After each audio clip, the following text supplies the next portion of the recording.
Welcome to MarineMax, Maryland. My name's Perry. We're going to go through this boat here. It's a 2019 Scout 215 XSF, powered by your digital throttle and shift Yamaha 150 outboard. You have your 3-step boarding ladder. Moving up into the boat, you have a nice transom bench seat. You got your bait well, your nice cooler here. You have rod storage all throughout the boat, especially here in the cockpit. You got your rocket launchers, some more on the back of the seat here. You got flip-down bolsters. You have your digital throttle and shift controls. You've got your command link gauges, Fusion stereo headset, all your toggle switches for your switches and gauges.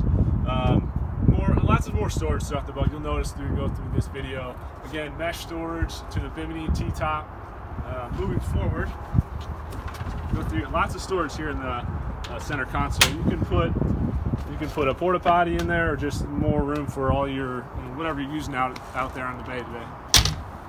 Again, up here in the bow, very expansive. You've got a very deep, whether this be a fish box or drinks, food for the day. Put it all right here, all centrally located. Got a nice bow rail, handrails here, forward seating, backrests, more storage up here in the bow. And then you've got your anchor locker, can go right here. And then all 3/16 stainless. You got your cleats up here. So this is a great boat for here in the bay. If you'd like to take a closer look, visit us on MarineMax.com or give us a call. Thank you.